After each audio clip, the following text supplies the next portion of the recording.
Wow. Selamat datang kembali di channel saya guys, yaitu channel Edian. Saya tidak akan bosan-bosan untuk menyampaikan hal-hal terkait YouTuber pemula agar teman-teman tidak pesimis, agar teman-teman tetap optimis. Ini mengenai hal-hal yang tidak seharusnya kita kerjakan. Kenapa kok seperti itu? Ini saya merasa sebagai YouTuber pemula yang membangun channel dari nol sampai detik ini, saya belum merasakan bayaran juga dari YouTube. Ini saya merasa teman-teman yang lain atau lebih khusus saya sendiri, itu saya merasa banyak membuang-buang waktu untuk menonton channel-channel atau konten-konten yang memberikan tutorial-tutorial, memberikan pembelajaran-pembelajaran yang pada ujungnya ini buat saya pribadi tidak ada perubahan yang signifikan. Yang dapat merubah signifikan apa? Yang dapat merubah signifikan adalah fokus pada kontenmu sendiri. Ini contoh channel saya yang satunya, ini akan saya tunjukkan analitiknya. Oke, ini konten saya yang satunya, ini sudah mengumpulkan dolar 121 dolar. Ini saya tempuh kurang lebih 1 bulan setelah diterima monetize. Ini menurut saya faktor salah satu video saya yang sempat viral, yang sudah ditonton 300.000 kali. 300.000 kali ini hanya mendapatkan 121 dolar. Kenapa saya bilang fokus pada kontenmu? Karena berdasarkan pengalaman saya sendiri, kalau kita hanya fokus di thumbnail, fokus di settingan judul, kemudian hashtag, kemudian tag, dan lain sebagainya, di settingan-settingan itu nggak ngaruh besar. Yang ngaruh besar terhadap channelmu adalah kontenmu sendiri. Jadi ayo kita sama-sama sebagai konten kreator pemula, YouTuber pemula, kita semangat untuk membuat konten yang lebih menarik. Itu kata kuncinya. Nah, ini kembali ke channel saya, akan saya tunjukkan di AdSense. Ini saya sudah dikirimi oleh YouTube bahwa YouTube memberikan notifikasi di dalam Google AdSense saya. Saya bacakan. Kami telah mengirimkan PIN kepada Anda melalui surat pada tanggal 5 September 2022. Surat tersebut akan tiba dalam waktu 2-4 minggu. Verifikasi alamat Anda dengan memasukkan PIN yang kami kirim. Nah, saya tinggal menunggu PIN yang dikirimkan oleh YouTube. Tapi lagi-lagi ini terjadi di YouTuber pemula, bahwa banyak pertanyaan kenapa kita memperoleh gajian atau memperoleh dolar di YouTube ini sangat susah. Masalahnya kita sering nonton video-video yang berseliweran di YouTube yang membahas tentang YouTuber pemula. Itu masalahnya. Akhirnya kita terhipnotis oleh konten-konten yang kita tonton tadi, berakibat pada channel kita. Akibatnya apa? Kita nggak mikirin bagaimana cara membuat konten yang menarik. Itu masalahnya. Kita terlena dengan video-video yang kita tonton. Kita hanya membayangkan ini kok bisa ya, ini bagaimana ya, tapi action kita nggak ada guys. Coba dari sekarang kita kurangi nonton video-video yang sejenis. Buktikan omongan saya, buatlah konten yang menurut umum atau menurut diri Anda sendiri, konten Anda ini unik, konten Anda ini menarik, konten Anda ini bermanfaat, konten Anda ini menghibur. Itu kata kuncinya. Saya mengakui perjalanan itu melelahkan dan panjang. Tapi memang itu harus dilalui jika ingin diterima menjadi YouTube partner, sehingga kita memperoleh bayaran dari AdSense. Pengalaman saya pribadi, mulai dari nol sampai diterima, saya ditolak 2 kali. Perjalanan saya ya, ditolak 2 kali ketika mengajukan YouTube partner. 1, konten berulang. Yang kedua, konten digunakan ulang. Akhirnya saya melakukan perombakan besar-besaran terhadap channel saya. Saya hapus semuanya.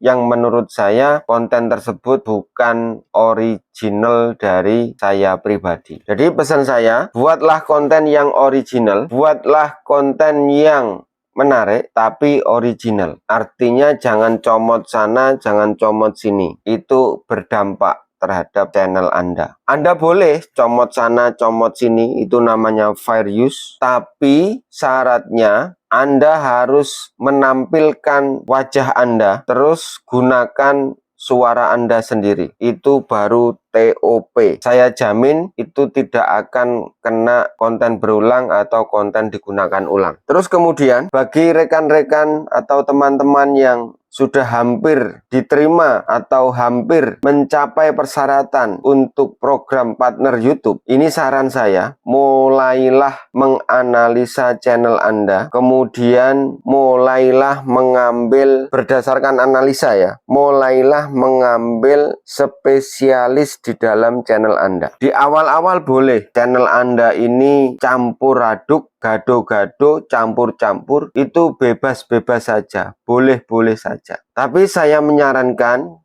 ketika sudah hampir monet, saya sarankan lebih ke spesialisasi. Dalam artian fokus ke satu bidang. Misalnya konten Anda tentang komedi, silahkan fokus di komedi Anda. Kemudian misalnya di awal kontennya campur-campur, ada konten ngevlog, ada konten lain ngevlog apa ya? Ada konten ngevlog, ada konten video keseharian, ada konten dialog dengan teman-temannya, konten jalan-jalan di pasar, jalan-jalan di tempat-tempat wisata, kemudian ada konten kejadian-kejadian yang bersifat insidentil, misalnya Anda waktu berjalan ada sebuah kejadian, entah itu kebakaran, entah itu kecelakaan, dan lain sebagainya, itu Anda masukkan di dalam channel Anda. Maka saran saya, dari beberapa konten yang masuk di dalam channel Anda, silahkan Anda masuk ke YouTube Studio, masuk ke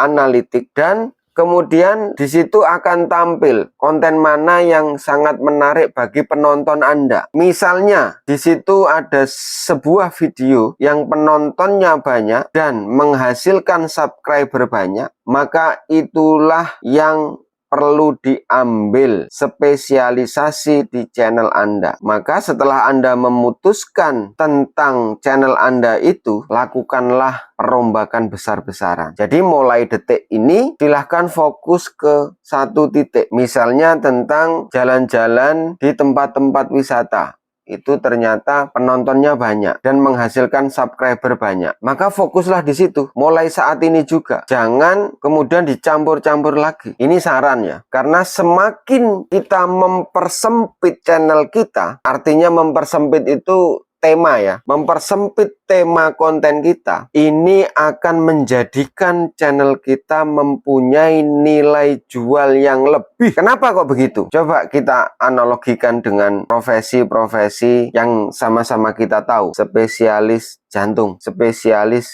ginjal, spesialis mata. Mahal nggak dia? Pasti mahal. Artinya nilai jualnya lebih. Inilah yang saya maksud, channel kita ini kita arahkan ke konten yang lebih sempit. Saya yakin, dan ini sudah saya buktikan, pasti nanti penonton akan berdatangan sendiri. Dan penonton itu penonton yang setia. Jika konten kita atau channel kita ini sudah mengerucut, sudah fokus satu titik, saya pastikan penonton kita ini penonton yang loyalis, penonton yang setia. Setiap kita upload video, saya yakin nanti penontonnya pasti banyak. Cobalah atau buktikan omongan saya, karena ini saya sendiri sudah membuktikan. Sekali lagi teman-teman, jangan terlena oleh settingan-settingan YouTube, jangan terlena oleh yang lain-lain, jangan terlena oleh saling nonton, saling subscribe, saling kunjung, saling komentar. Jangan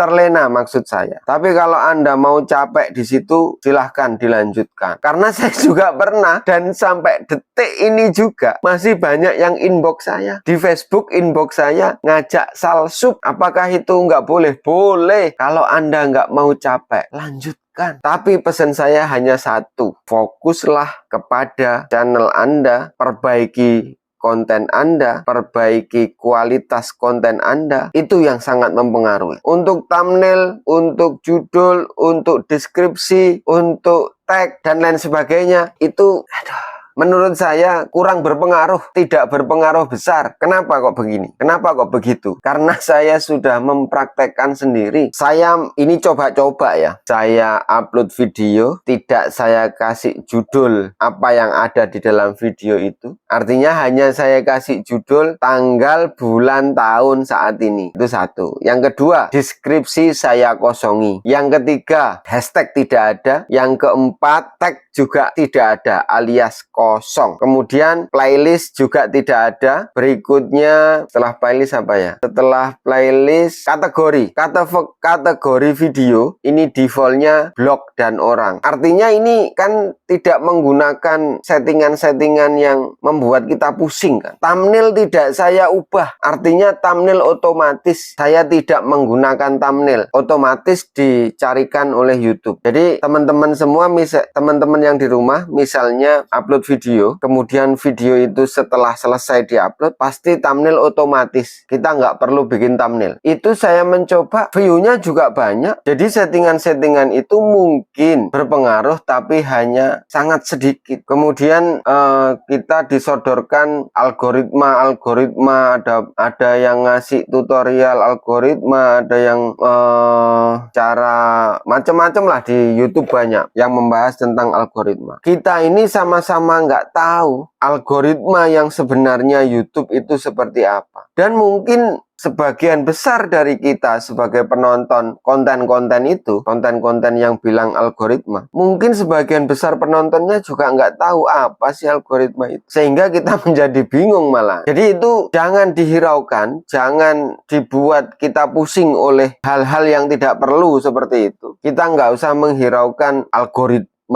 algoritmanya seperti apa, kemudian thumbnailnya bagaimana, kemudian macam-macam lah. Itu yang bikin kita pusing. Karena saya pernah juga untuk mempraktekkan hal-hal seperti itu, ternyata nonsen, hasilnya nol. Memang benar, thumbnail yang bagus itu akan lebih besar peluangnya untuk diklik oleh orang, untuk ditonton oleh orang. Tapi dibalik thumbnail menarik, yang paling penting apa coba? Konten.